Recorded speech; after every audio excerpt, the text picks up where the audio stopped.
What's popping with everybody? It's the kid, Coach Shig, you dig? It's Talking Growth. Tonight's episode, Life Behind the Camera, man. I got my dog Orlando. He's been a friend for a very long time. And he's been doing a lot of amazing things with this camera stuff, with the film stuff, you know what I'm saying? And we want to get him in here to share his story. So hold on, everybody. Let me set this up. Let me throw some music on. A little sweet instrumental as we get them in here. Let's see. We got a fundraiser. Please donate to the fundraiser. Okay,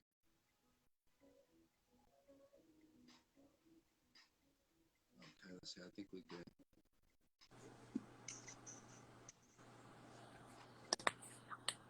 Yo, yo, yo. Here we go. We live. We live in effect. Oh, let me push this thing back.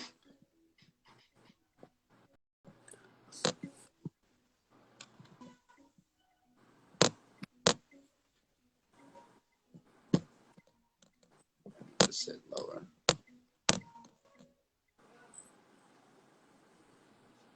How's this lit? It's cool. Yeah, it's cool. So what's going on with you, man? How you doing? How you been? How's life? How's everything going?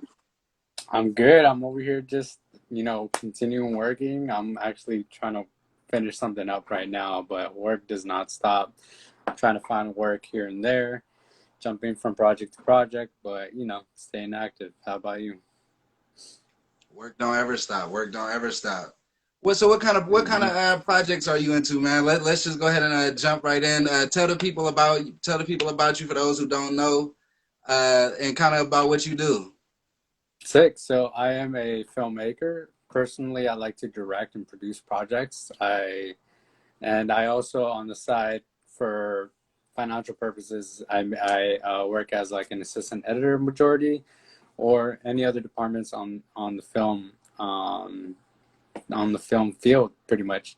But I recently finished a music video that I directed, which was my first music video, and it's one of my best projects, to be honest, and I just can't wait for people to check it out.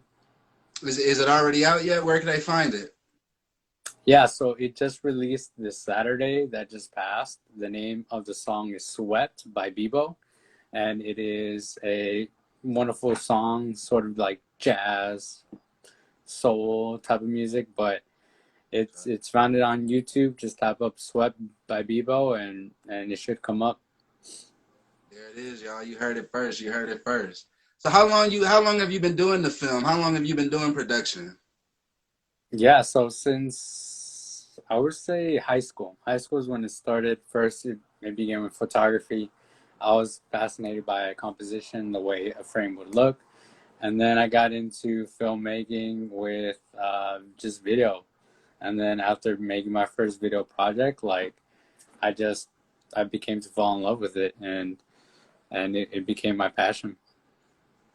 Was there anything that inspired you to do to pick up the camera and do photography, or was it just something that like you just kind of like, was it something you always wanted to do, or was it something that you just maybe like something sparked like a spark to where you just was like, okay, let me try this out. It was mainly like the visual part of it all. Like, I think when it comes to like just being able to see a picture and just have an impact by like letting it move you, or just it looks, the colors, the meaning behind it, all of that stuff kind of drew me towards photography, and and that's pretty much my main reason as to what gravitated me towards photography. Like I said, the composition, just being able to structure the frame of a photo and making it look really nice. I think that was my biggest inspirations for sure. Okay, okay. So have you always edited as well with the photography? So when it came to photography, I started photography, and then I got into like the Photoshop editing, and to me it wasn't stimulating my mind, my creativity as much as I wanted it to. And then when it came to video, that's when the ball started rolling. That's when everything was just moving, and grooving and yeah, that's where editing started to come in, because after I were to shoot something on a camera, I would need to put it together, and so like all those attempts of shooting and practicing, just like it all just intertwined depending on what I had to do. Is there anything in particular that you like to do, like that's like your favorite? I know you said you just kind of transitioned and started doing the music videos, but is there any type of production that you would call your favorite? At the moment, it's very hard to answer that, just because, like, again, like, it's very broad. My fascination towards filmmaking in general is very broad, and I can fall in love with anything in general. But I mean, to give you an example, like the first project I did was a mix between action, film noir, and western, and then the next project was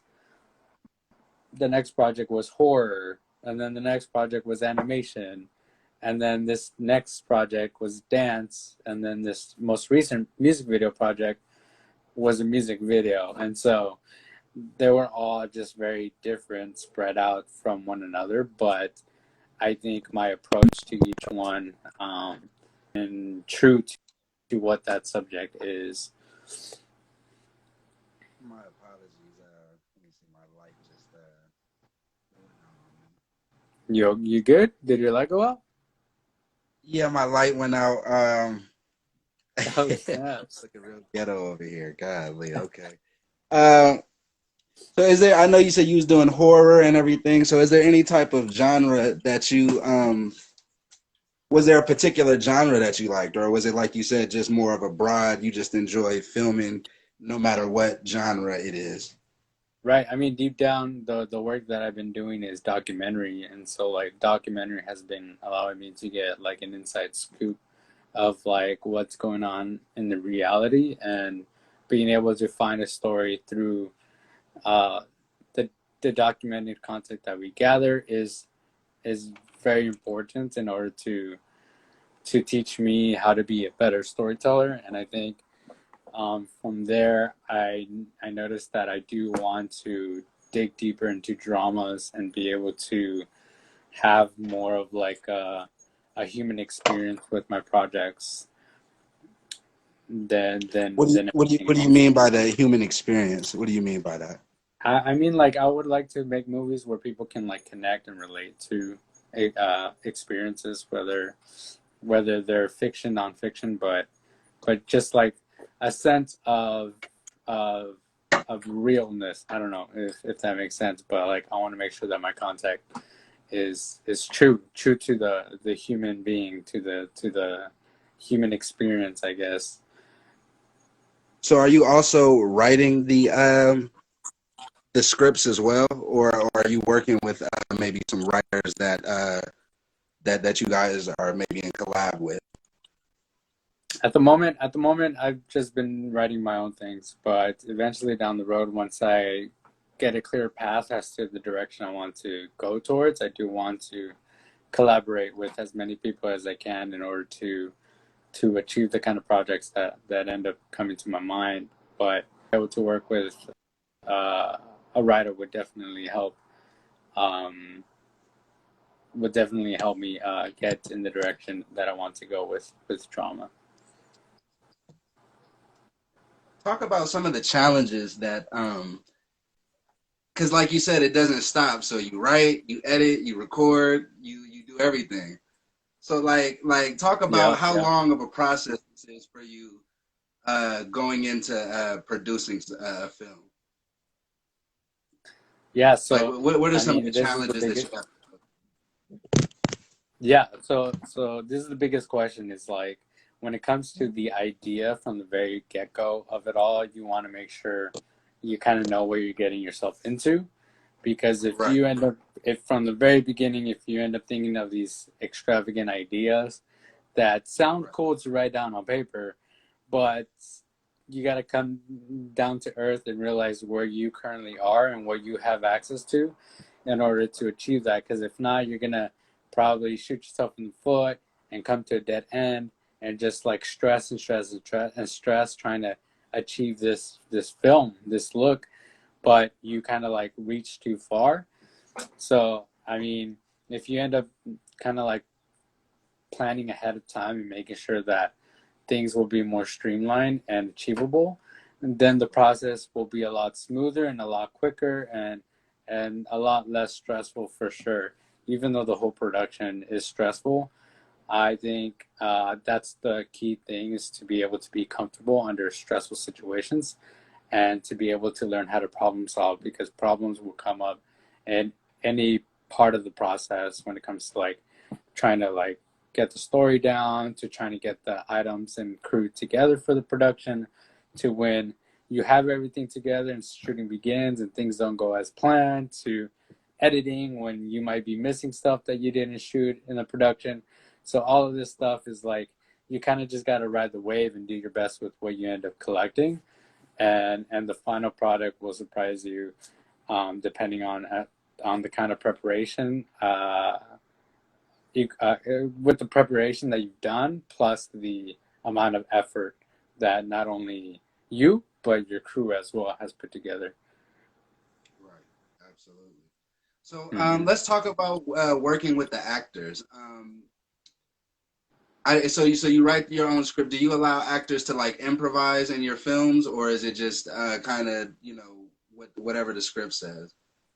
Yeah. So for my projects, I usually since dialogue is the thing that I need to work on most. I have been keeping it light on dialogue for actors, so I'm able to direct them better when it comes to like their actions and what they have to do versus what they have to say and how they have to say it.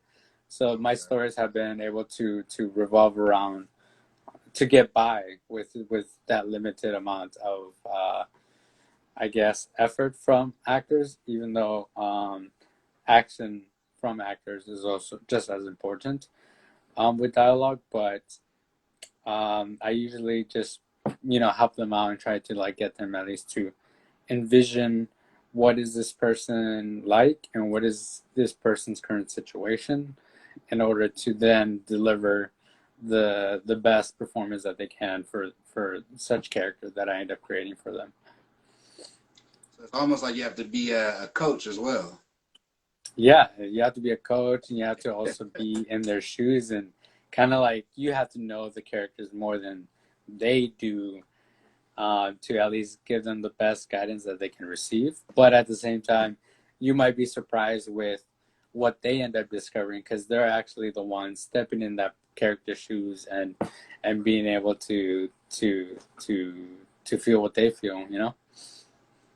So how do you talk about your selection for the actors? Are they people that like are you doing maybe like like casting calls where you're kind of like openly looking for people, or is it kind of you may have your like your your little a click or something like that? I could think of maybe like Adam Sandler, how he kind of has his the usual Right. cast around him.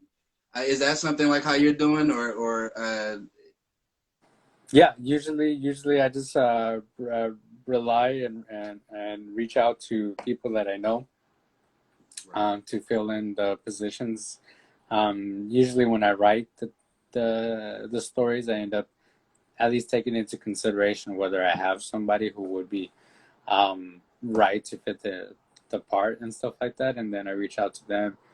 And if not, if I end up having nobody, then I do go and outsource someone who can take the position that's needed to be filled, and it depends. Like sometimes if it's that big of a position, then rehearsals must be taking place. If it's not that serious of a position, then if the person can achieve the look or achieve uh, the task of what the character has to do, then it can be a lot easier to get them on board to help out for sure. Mm-hmm. Okay, absolutely, absolutely. So Mm-hmm. let's see. How far has this how has film taken you throughout your journey of life so far? Because like you said, you started out in high school, so you were doing the photography. So now you've been making films. You've been making now you've just done the music videos. Like, how do you feel about maybe where you started? Like, did you feel like you would be here when you started? or is this something that you felt like maybe was a long shot? You know, when some people start things, Yeah. they have different expectations. A lot of people, it's been a few. We don't want to put our high school, how long it's been, but it's been a few years. You know what I'm saying? And a lot Right. of people by this time give up. So what's really been keeping you going? Right. So I mean, I think from the very get go, I was able to just it's kind of weird. It's like I knew that I wanted to go in this direction, and I Right. knew because of like the profession and the art side of it that I may not get the support as if it was like a more solid career. And I also didn't want to like have me rely on like a fixed position, I guess, or direction that I wanted to end up in. Right. Because this field can take me in so many different routes that I didn't want to follow a specific path. I just knew that I wanted to follow my instincts and know that filmmaking is something I wanted to do. And in that process, I just kept bouncing with department, working on this skill set, and then once I got the opportunity to work on a separate skill set, then I would take that opportunity and just work my way to being more well-rounded. And as I like just want to grab or like yeah, pretty much grab all these inspirational um or I guess all these opportunities to become better, I start to realize that I'm probably gonna end up being a director just because of my curiosity of wanting to learn the whole scope of things and then end up creating my own stuff. And I think that has been my drive, um, pretty much being able to like inspire people and be able to like change people's minds, or at least bringing minds to question what they think, what they believe, and start conversations with people. I mean, I think the benefit out of art to be able to do that is very remarkable. Um, and yeah, I mean, that's all I can hope for, really, because films, I've been able to learn lessons from films. Plenty of films have been valuable to me to be able to apply to my life and apply to the way I want to be as a human being in our society. And from then on, it just makes me want to create that same content for other people and share my wisdom, share my philosophies, and entertain people too. Like all of that stuff, like I'm all for. Absolutely, absolutely. Excuse me. Did you did you have to go to any class to like did you take any classes along the way, or was this something you were just kind of hands on?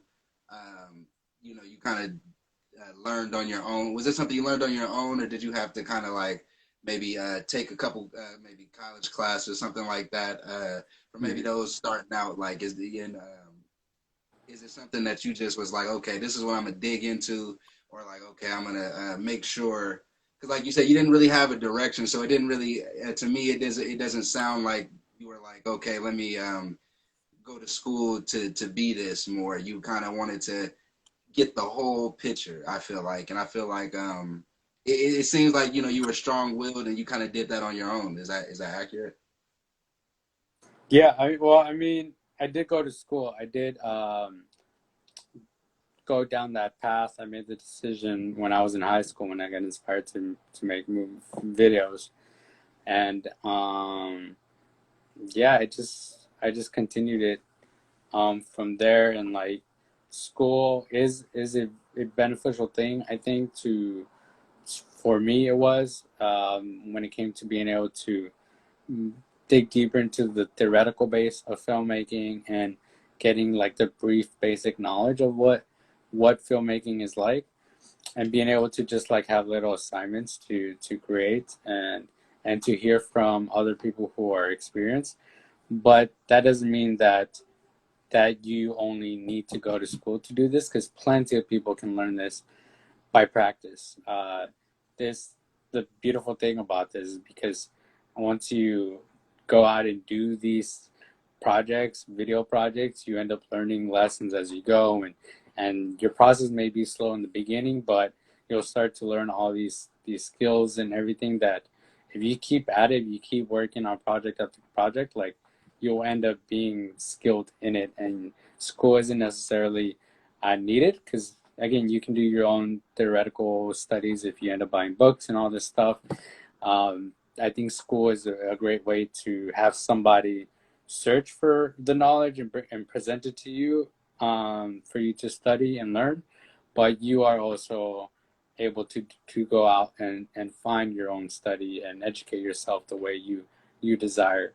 But I think a positive thing that everybody likes to get from going to school in cinema and film is that the people you end up meeting, you create a network with those people, and you guys are in the same level. You guys are growing together. You guys are developing new skills with each other and helping each other out, creating each other's projects in order to help each other have something to present and to show. And I think that is very important because I still keep in contact with people that I went to school with, and then the connections that they've made, I've ended up making from projects that we've all worked on, and then the network just keeps connecting, and we end up helping each other out. And it's just, like, work hard, do your best, show you're committed to help each other out, and you only get that in return, and then you end up growing together rather than just trying to like take advantage of people. I think that's just the best the best approach to go about it. But but yeah, for me, I went to school and I think I did end up learning important skill sets. But again, it depends how you approach it. You can learn it on your own.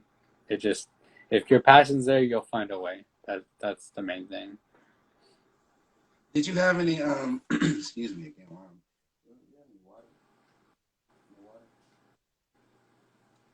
Uh, so did you have any support from what was the support like maybe from your family kind of starting off? Because a lot of times, it's kind of like 50-50, when somebody wants to pursue, something different than I guess the average, 9 to 5, job, warehouse job, something like that, um, but it's for sure money, but it's like you have a bigger dream, you have a bigger goal. Like, did you have any pushback from maybe family or like close friends, like, oh, what are you doing? Or was it always kind of just love and support I in the mean, from process? the very beginning, again, starting off in this field is hard to for somebody on the outside. It's hard to envision what a career is like with this kind of skill set with making videos because it just seemed like something silly to do or fun to do, just something recreational, I guess. And I think that in the very beginning was just kind of like difficult to get people to understand, and I just like did my best to like follow my interest and continue down the path. And then when it came to like actually making like money and revenue and all that stuff, that's where it's like the schedules are completely different. The pay is going to be different from project to project. You don't know when the next project is going to come.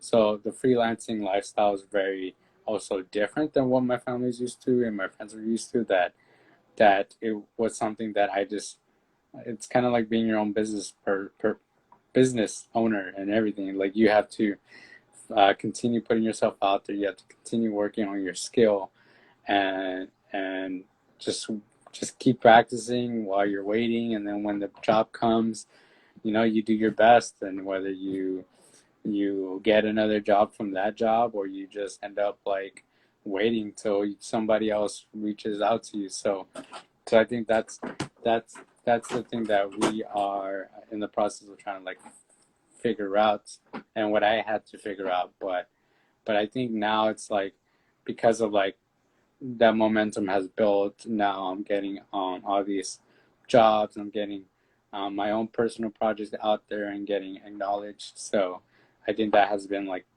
the biggest eye-opening thing to people that I've been like trying to convince in the very beginning. But now it's like I'll just let my efforts and my work kind of like do all the talking pretty much. Oh yeah, a lot. It seems like a lot of people don't believe until once you get the ball going. Once you get the ball going, and that's when everybody's, oh, you know, but he was like, but I've been telling you all about this for years. Like Right, that's exactly. just a part of the game, you know. That's Right, to exactly. be expected. To be expected, you know. Hmm. So I was going through your page, man, and you know, it's been a while since we talked. We, you know, we was always close. How's Carlos doing, by the way? He's doing great, man. Me and him are like hitting the weights, and we're trying to, you Oh, know, okay. make our health better, make our bodies feel a lot better, and make Right. ourselves feel better about ourselves, pretty much. But he's doing really good, man. Really So good. he's on the film team with you, No, he's on his own path, man. but he's doing the same thing. He's not in film. Oh, okay. I was gonna say, Hmm. okay. That's cool. We're That's just cool. working out together. Not working together, but working out together. Oh, yeah, okay. I see what you're saying. I see what you're saying. There we go. Yeah, So, because I think we met so we it's been a met few in. years. Oh, go ahead. My bad. I was gonna say we met in elementary school, right? I think kindergarten Yep. was when we met, and then Thanks. from there we just like probably went to the same schools throughout growing up. Yeah, you know, I had you know, I went to B Gale maybe like fourth or fifth grade. So then that's kind of where it was like, you know, then we kind of came back high school, but then it's Right. like, you know, yeah, at that time so much time, but it's like, you know, but that's why, hey, you know what I'm saying? We just gotta bring it all back. You know what I'm saying? Bring It's it all all good. back. You know what I'm Yeah. saying? It's I'm all good. like Orlando, Carlos. I'm like, them are my dogs. You know what I'm saying? Yeah, Always, yeah, always. bro. So, you know, with that being said, man, I was totally shocked to see that you went through like some cancer situations, man. Could you talk about that, or is that? No, yeah, I'd be happy to.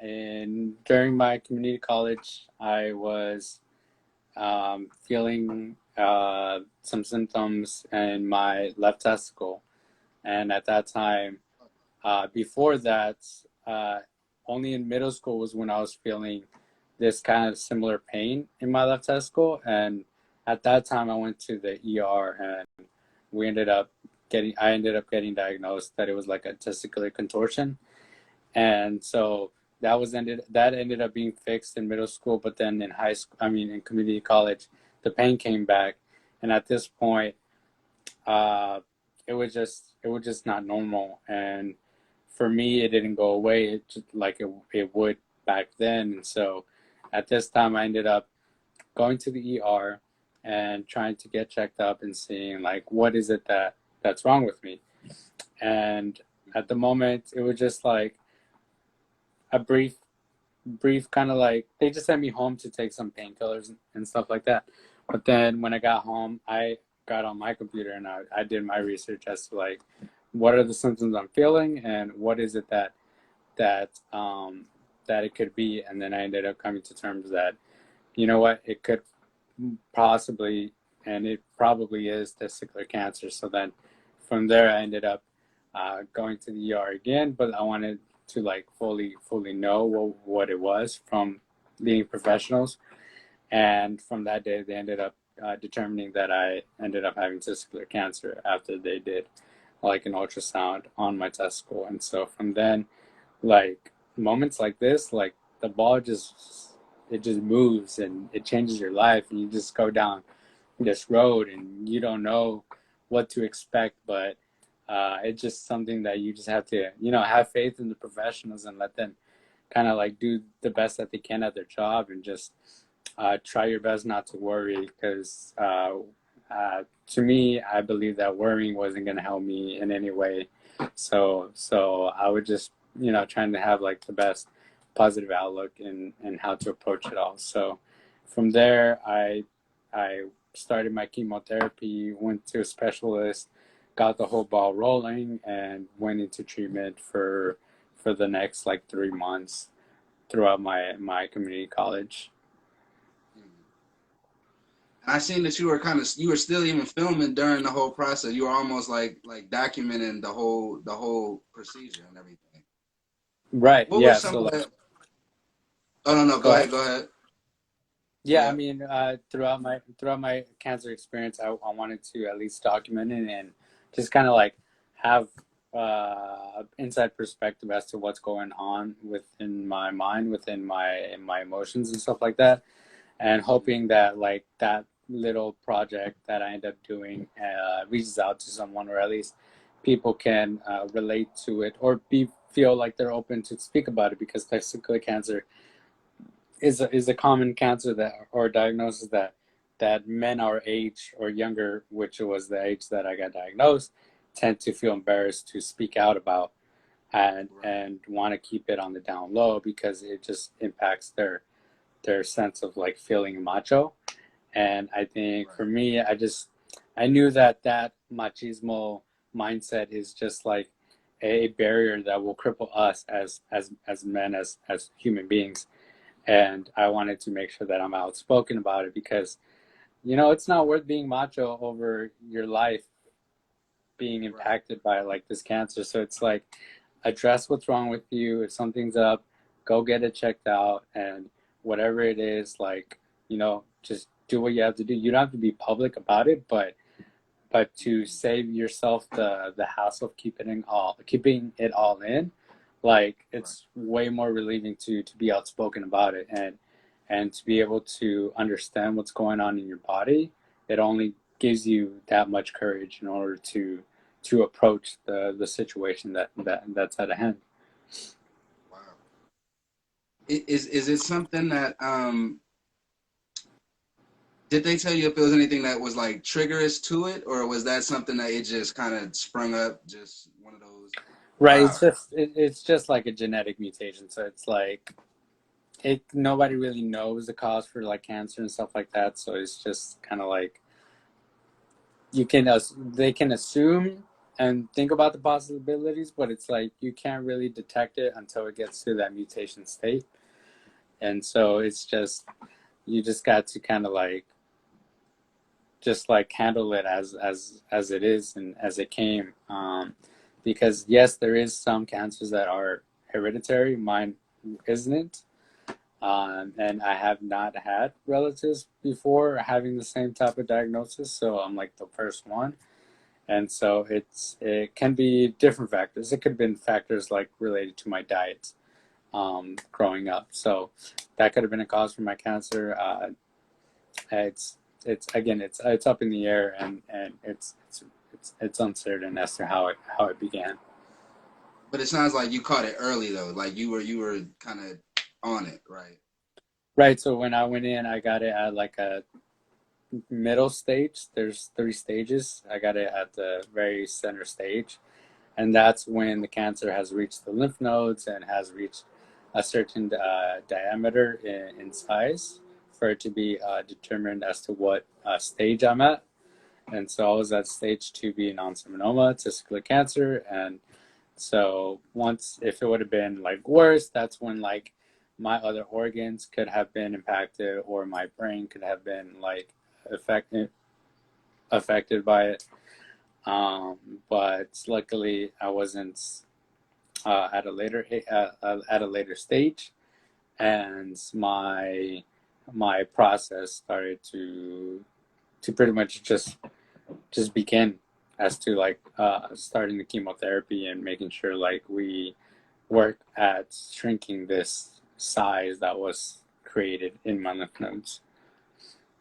Give me two highs and give me two lows during that time period. That like because like you said, you were doing the film, so it was like you were, although you were going through this, you're still inspiring. You know what I'm saying? Because a lot of people, well, I'm not gonna say, but some people that I know that have had situations with cancer, they kind of like you said, they hold it off. They don't want to talk about it and stuff like that.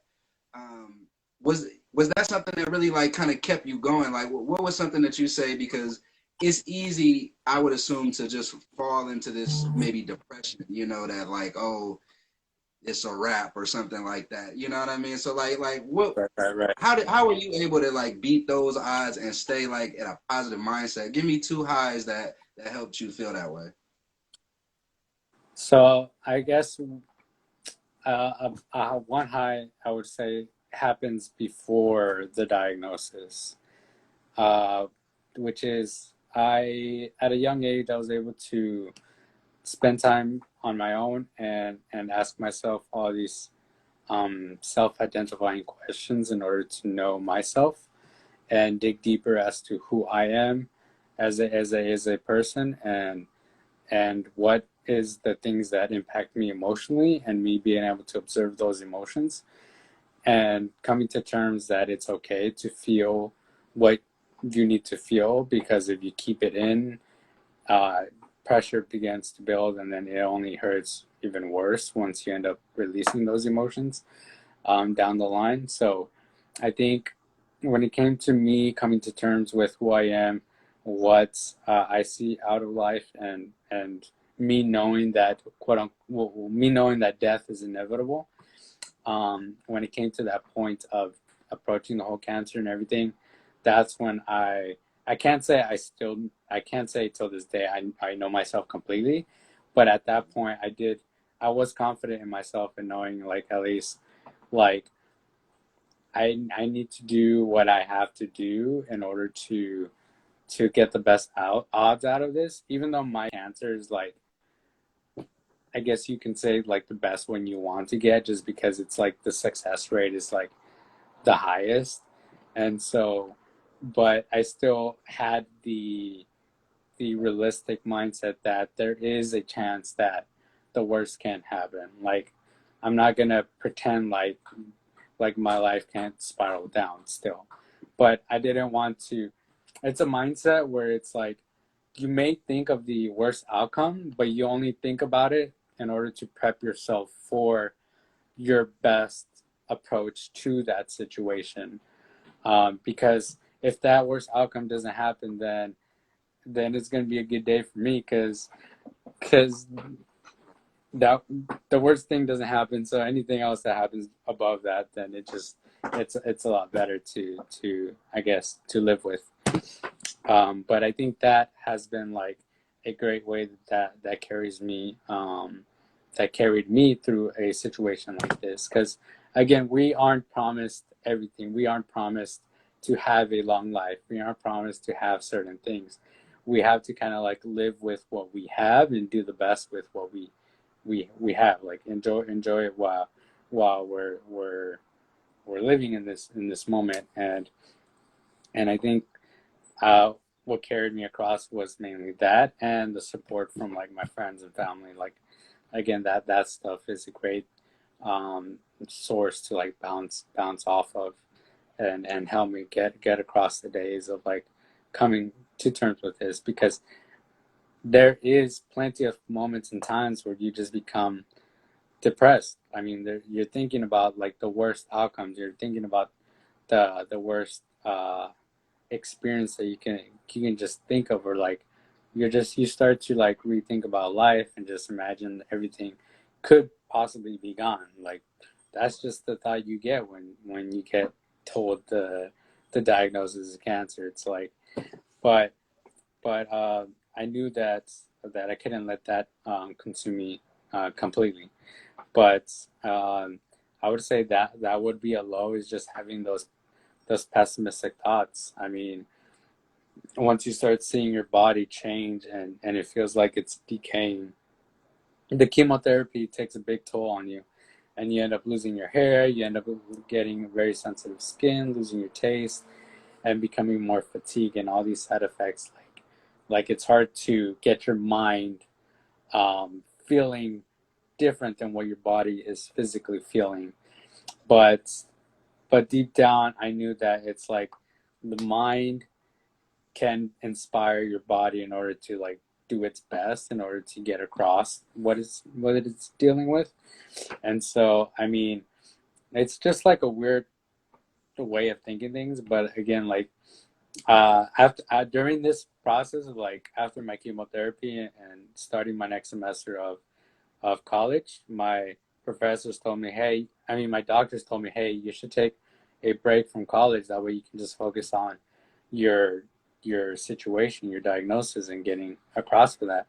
And for me, I'm like, no, I just want to keep my education going. Like, it's just something I gotta do. Like I just can't. Might as well just keep it I, going. I, Keep I it just going. can't stop. I'm gonna have a lot of free time, so might as well study up or something, you know. Right. And so that was interesting to go to school while my classmates were seeing me change, and they started to see obviously something was off because my hair fell off completely. I was gaining weight. I was wearing a mask to keep myself from any pathogens getting into my sensitive system that had a low immune system because of the chemotherapy. But once I finished the chemotherapy and everything, and I started to kind of recover a bit, my next semester started, and I decided to get into anatomy. And anatomy was something that I wanted to learn more because it's like, shit, all this shit's happening in my body, and I got to at least know what's going on in my body. And on top of that, it's like we should all at least have the opportunity to put in an effort to learn what's in our body, how does our body function. We live with this thing. Like, why aren't we curious to know about it, you know? Like Right, that should be right. like at least a form of educating ourselves in order to at least get a foundation as to like what could possibly be going in our bodies and how can we alter our lifestyle in order to go in that direction. And so anatomy definitely helped me in that path, in that direction. And I was able to learn so much about the human body with that. And I think again, being able to know the situation more and learning about the anatomy and learning about my body and then figuring out more of like what is this cancer's game plan. It's like, all right, I know your game plan, I know how you work. Now it's my turn to gear this thing towards my favor and do my best to prevent this thing from taking advantage of me. And so yeah, I think that's a big thing too. It's like when it comes to fear, the biggest thing is fear, right? The fear of anything, the fear of not knowing something, and that fear can bring us down. And I think me being able to take the opportunity to educate myself about my body and about my situation removed that fear less and less and less, and made me more in control of trying to combat this. And I think for people that are going through their situation, it's like it may be scary because we don't know what's going on, what the exact outcome is. But if we can do a little bit of research and then do our best to be optimistic about the situation, our body it works in a weird way.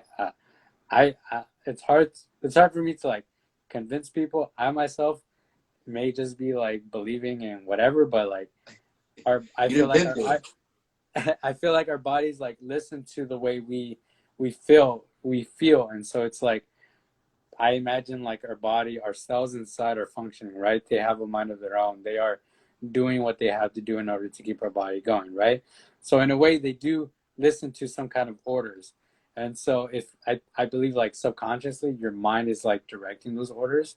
And depending on how you feel and how you approach certain things, like your body will listen and it will do its best. So if you're approaching it with like determination and courage and like wanting to like not let anything bring it down, then I feel like your body would just do its best to do that, to get itself to a well functioning organism, I guess you can say.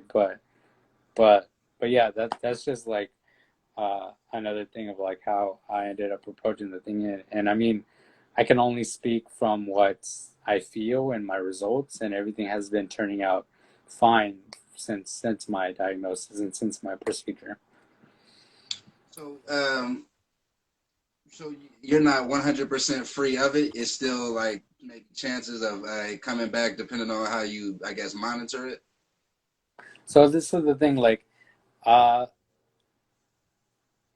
after you're done with your last treatment or last surgery, you then go into remission. Remissions every like 3 months. You get checked up every 3 months, seeing if your results are getting back to normal, your vitals getting back to normal. And then it's like, all right, after 3 months, good. After another 3 months, good. After another 3 months, you do that for like 2 years. Then it's like, all right, we're gonna push you to every 6 months. Every 6 months, good. Every 6 months, good. And then after that, it's like, all right, we're going to push it to every year, good, every year, good. And so if it looks good for 5 years, you're considered cancer free. You're considered a survivor. But Okay. again, we as cancer survivors will still live with there is a possibility of it coming back. There is that chance that it's still in there somewhere, whatever, and it will end up reaching another place. Like there's been people who finish their first efforts with their cancer, and then they have no sign of cancer until later on. So who knows? It can be related to that first one, or unluckily, it can be just another thing that formed in a different part of your body. So it's just again like it's just hard to be able to pinpoint these things because it can just happen in so many different directions. But to be able to think that we're completely free, I don't think that mindset will ever go away just because it's just hard to really like think about us being like quote unquote safe from it all. I mean, nobody's safe from a diagnosis like cancer. Like it can happen to anybody at any time. And that's the scary thing. But again, it's like if we try to educate ourselves and try to like prep ourselves to like at least know that when that time comes, if that time comes, hopefully not, that we will at least do our best to understand what it is and then approach it to the best that we can. And I guess that's the best thing that we can do.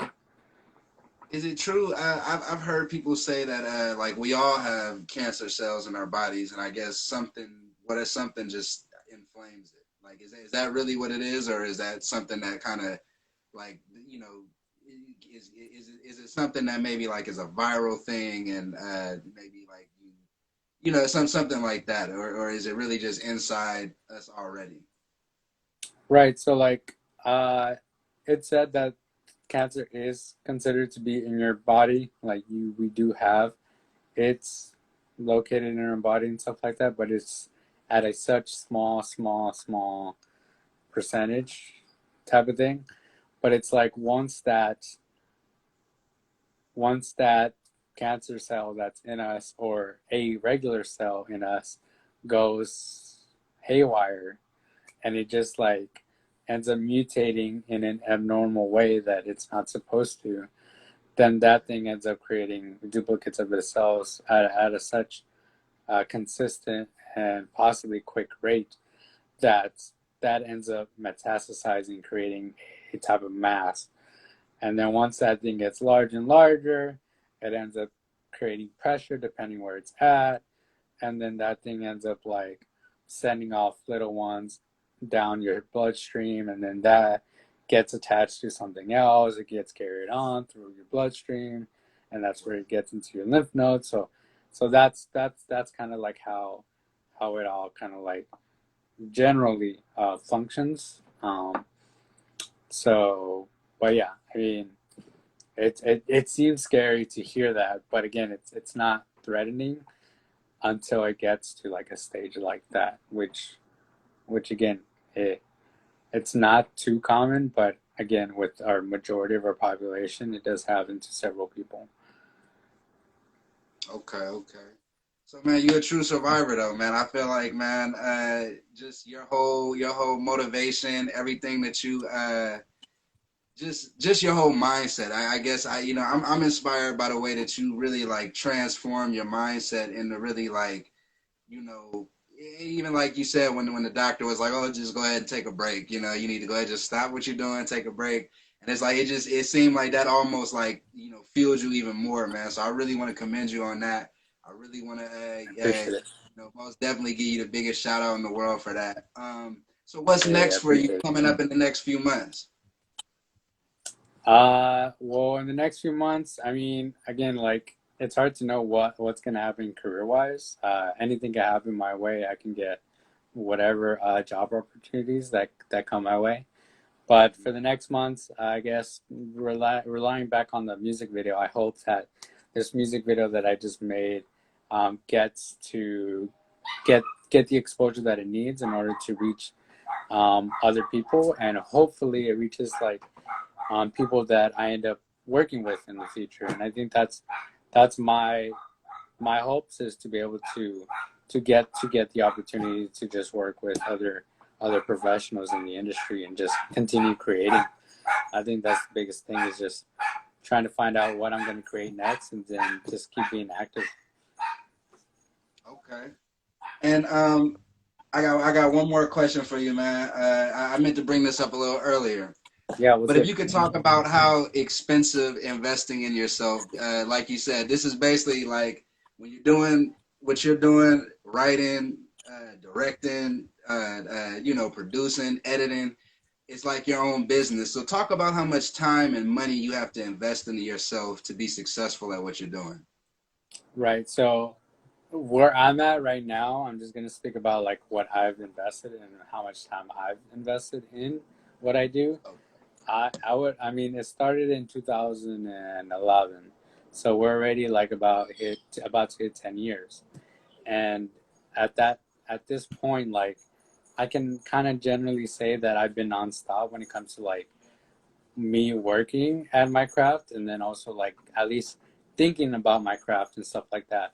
And so when it comes to my equipment and gear and all that stuff, I've accumulated like about maybe $15,000 to $20,000 worth of gear, and that's like throughout the years. Like that's just like over all the years, this is like where I have settled with. But then again, there's that's just gear. But then there's been expenses like that I have to put into traveling, food, transportation, housing to places, all these other expenses that go into keeping this afloat, and on top of that, just again like the hours and hours and hours of studying, of practicing, of editing, of sleepless nights. Like honestly, like it's hard for me to tell you like what time I really go to sleep because it can be like 2 in the morning majority of the time. Like I'm working on a project. I might be working on 3 projects at the same time, so it's like as soon as I finish one project or a task of one project, I'm on right. to the next one. So in a way, it's like I'm nonstop. So when people tell me like, "What do I do for work?" It's like such a hard question to answer, just because it's like the best thing I could say is I'm a filmmaker, but then it's like each project's different. Each Right. each each I do a job differently in the film. So, and then again, like when it comes to like personal projects, like my horror film, it costs like $7,000 to invest in. A Wow. dance video I did that cost like $700. This music video cost like about $2,500 that me and the singer like collaborated on, so we both split it. But that kind of information, that kind of like investment, is something where it's like I've been trying my best to collect my revenue and my money in order to then save up to spend on personal projects, because again, the project will stay with me forever, and those things will carry me to work on the next bigger and better project. So I try my best to save money in order to invest in my project, in my business, but I do my best to like also save money and not spend not splurge too much on things that I don't really need. Absolutely, man. Okay, I, so let's I, say, what's up? no, say that one more time. No, you first. Oh, damn, what was I gonna say? My bad. I was trying to get my.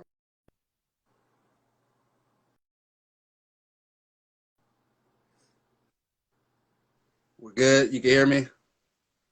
Yeah.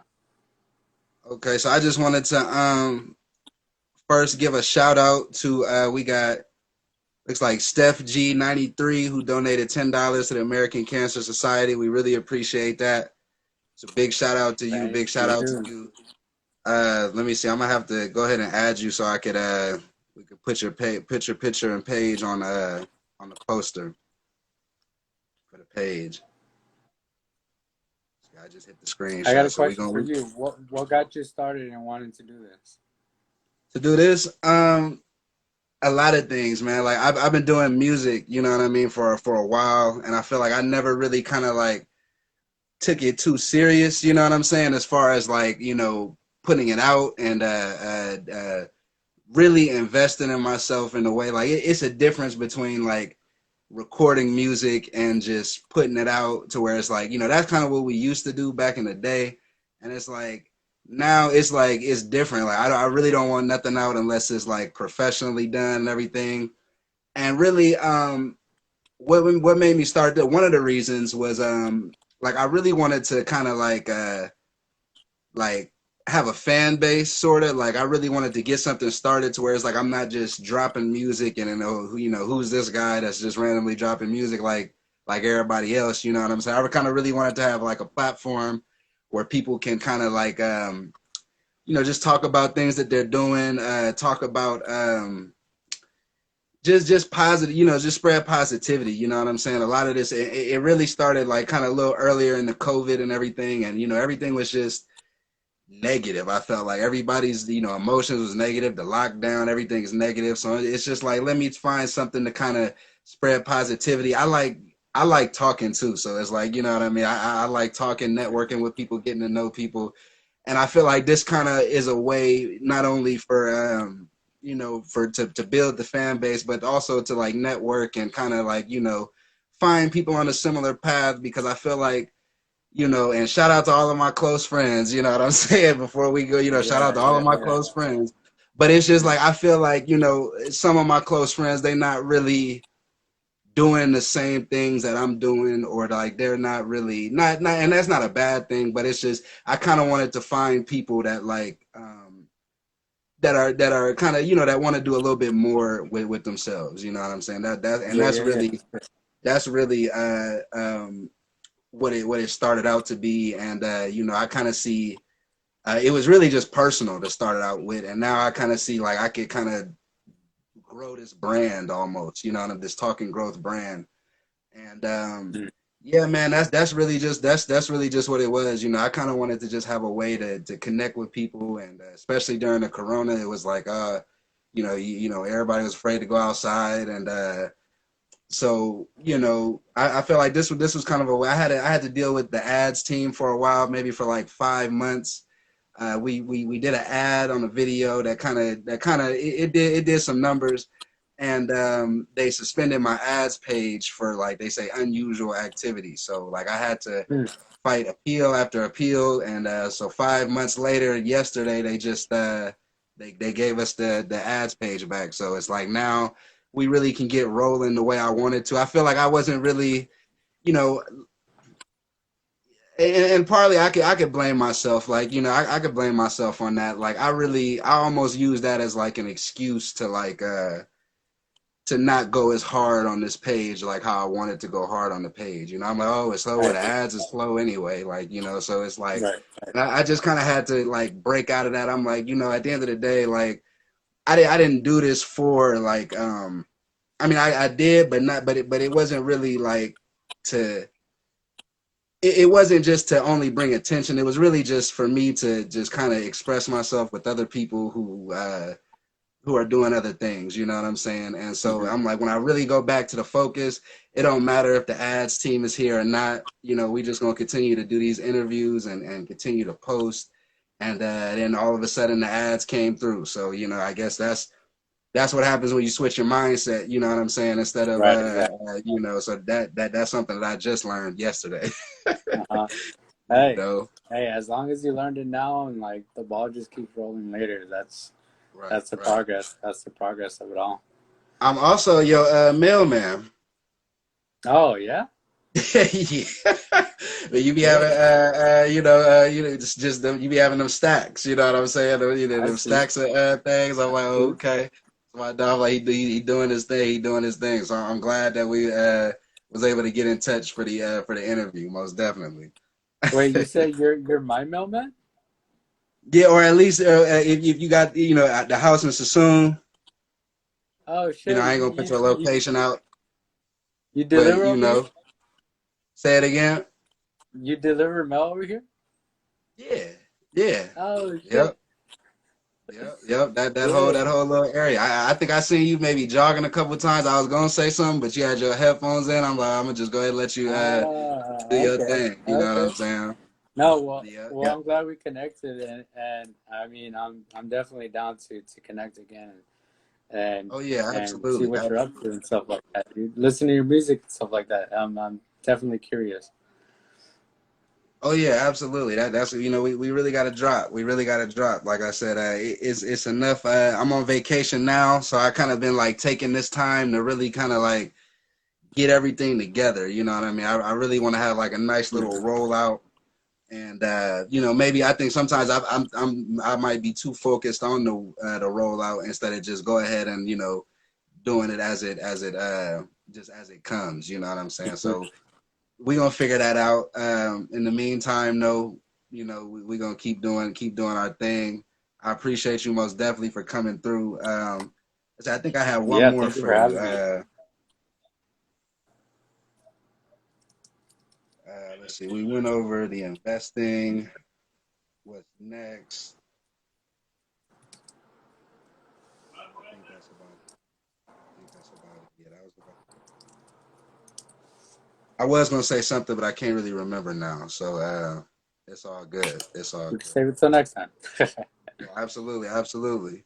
Well, Anything you got to say to that's what it was. Anything you got to say to maybe new people that are that have interest in doing film, directing, anything in that field? Like, what type of advice would you give them starting off? to start off, listen to your interests. Like, try to follow your passion. Make sure that you really want to do this thing because it takes a lot of time, effort, patience, and consistency. All of that can get tiring and boring and frustrating to people who aren't driven. If there isn't the drive within you to continue this path of wanting to be creative, then just listen to yourself and make sure that this is something you really want to do. In the beginning, it might be hard, but I would say try your best to go through the whole process because once you have the result is usually what drives us to filmmake. Like all the everything before that, prepping, getting it together, and everything, all that stuff sucks and it gets annoying. But it's like it's this weird drug that it's like once you see the result, it's just like it fills you with so many endorphins and so much gratitude that you just become excited to want to work on the next thing. And I think that's the biggest thing is like just put in your effort as best as you can, and then you will definitely see the results once you see a final product. And if that doesn't get you going, then try something else. But again, like you'll definitely learn a lot of life experiences from this that you can apply to whatever else it is that you end up becoming interested in. But for sure, just listen to your passion and listen to what moves you in what direction. All right, man. I think that's how we're gonna wrap it up, man. Till next time. Great. Um, Shout out my guy Orlando. What's your company called? What's the production company called? OT Cinema. You can follow my OT Instagram at Cinema. OT Cinema. My personal page is OT Cinema 707, but either one is cool. I'm active on both, so feel free to reach out. It's all good. It's all good. Shout out to everybody that came through. Thank you. Steph G93, we gonna post you on the page for the donation. Um, yeah, man. Salute, man. You a survivor. You a soldier, man. Keep doing you. Don't stop. And we're gonna connect again.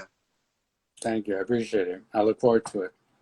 All right, man. We out. Talking Growth, Coach Shig, OT Cinema. You already know what it is. See ya.